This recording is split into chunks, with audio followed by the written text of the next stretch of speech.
Welcome to news 24 తెలుగుకి స్వాగతం. నా పేరు నవలి. వార్తల్లోని ముఖ్యాంశాలు ఇప్పుడు చూద్దాం. సింహాచలం బీఆర్టీఎస్ రోడ్డు విస్తరణలో భాగంగా గత 15 సంవత్సరాలుగా ఎన్నో ప్రభుత్వాలు పాత గోశాల నుండి పాత అడవివరం వరకు రోడ్డు అభివృద్ధి చేయలేకపోయారని 98వ వార్డు ఇన్ఛార్జ్ ఎర్ర వరంబాబు అన్నారు.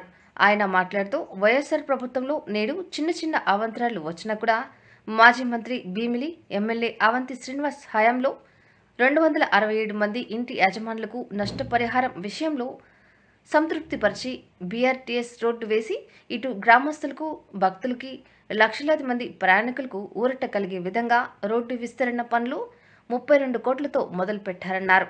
దేవస్థానం భూ సమస్య ఉన్నప్పటికీ 1:4 చొప్పున గతంలో నష్టపరిహారం ఎక్కడ లేని విధంగా టీడీఆర్ ఇప్పించామన్నారు. ఈ విధంగా ఎమ్మెల్యే అవంతికి ధన్యవాదాలు తెలిపారు. ఉన్నప్పుడు కూడా బాధితులందరూ కూడా గతంలో ఏ ప్రభుత్వం చేయని విధంగా నష్టపరిహారాన్ని గతంలో బాధితులందరూ మీటింగ్ పెట్టుకొని ఏదైతే కోరారో అవన్నీ కూడా దశల వారీగా అమలు చేయడం జరిగింది. అందులో భాగంగా గతంలో 1:2 టీడీఆర్ ఉండేది, దాన్ని 1:4 టీడీఆర్ బాధితులందరికీ ఇప్పించడం జరిగింది. అలాగే ప్రస్తుతం మార్కెట్ వాల్యూ ప్రకారం స్ట్రక్చరల్ కాంపెన్సేషన్ కూడా అందరికీ ఇప్పించడం జరిగింది. అలాగే 75% అబోవ్ స్ట్రక్చర్ పోయిన ప్రతి ఒక్కరికి కూడా 48 గజాలు ఇళ్ల స్థలం ఎడిషనల్ బోనస్గా ఈ పంచగ్రామ ఈ బీఆర్టీఎస్ కారిడార్లో ఉన్న ఈ బాధితులందరికీ ఇప్పించడం జరిగింది.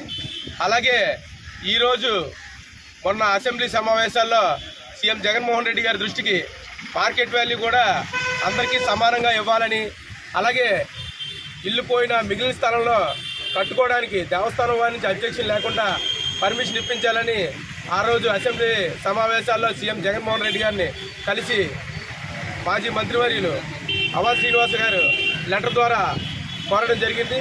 అది ఈరోజు అధికారికంగా లెటర్ పూర్వకంగా 267 మంది బాధితుల్లో సుమారు 268 మంది బాధితులందరూ కూడా మిగిలిన స్థలంలో ఇల్లు స్వేచ్ఛగా వాళ్ళ స్తోమతను బట్టి కట్టుకోవడానికి పూర్తి పర్మిషన్ ఇవ్వడం జరిగింది. అందువల్ల బీఆర్టీఎస్ కారిడార్లో ఎక్కడా లేని విధంగా బాధితులందరూ కోరుకునే విధంగా నష్టపరిహారాన్ని ఇప్పించే బాధ్యత తీసుకున్న అవంతి శ్రీనివాస్ గారికి ఈరోజు అందరికీ అలాగే ఇప్పించిన కదా ఈరోజు బాధితులందరూ కలిసి ధన్యవాదాలు తెలియజేయడం జరిగింది. అందువల్ల దయచేసి బీఆర్టీఎస్ కారిడార్ బాధితులకు ఇంకా ఏదైనా నష్టం జరిగినా సరే గౌరవ మాజీ మంత్రి ఎమ్మెల్యే గారు తన వద్దకు వస్తే కమిషనర్ గారి దృష్టికి తీసుకెళ్లి మీ సమస్యలన్నీ పరిష్కరిస్తారని బాధితులందరి సమక్షంలో ఈరోజు మాట ఇవ్వడం జరిగింది.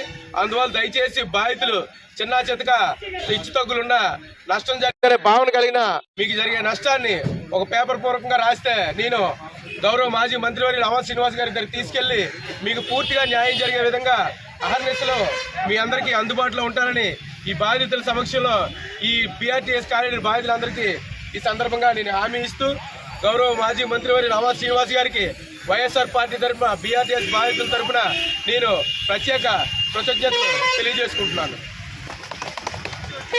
ట్రాఫిక్ వల్ల చాలా మంది ఇబ్బంది పడేవారు.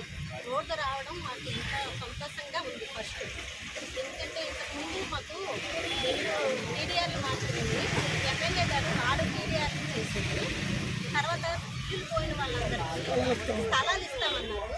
తర్వాత ఈ 35 గంటలు కొంతమందికి 12 గంటలు వచ్చింది, కొంతమందికి 35 గంటలు వచ్చింది. మేము ఎమ్మెల్యే గారిని కలిసి అడగడం జరిగింది.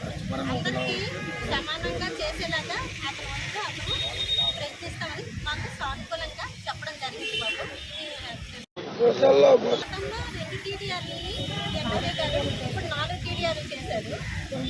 సైట్ పోయిన వాళ్ళకి ఇల్లు పోయిన వాళ్ళకి స్థలం కూడా ఇస్తున్నారు. బాబు ఎమ్మెల్యే గారు చేశారు. సంతృప్తిగానే ఉంది. 12,000 35,000 చేసిన వరకు మాకు అది చేస్తే సంతృప్తిగా ఉంటుందని ఎమ్మెల్యే గారికి మనం చేసుకుంటున్నాం. మా తరఫునే అతను చాలా ప్రయత్నించారు. ఇంకా చేస్తారని అతనితో ఆశగానే అందరం చూస్తున్నాం. కాలుస్థానానికి కూడా టీడీఆర్ ఇప్పుడు ఎమ్మెల్యే గారు మనతో పోరాడి మన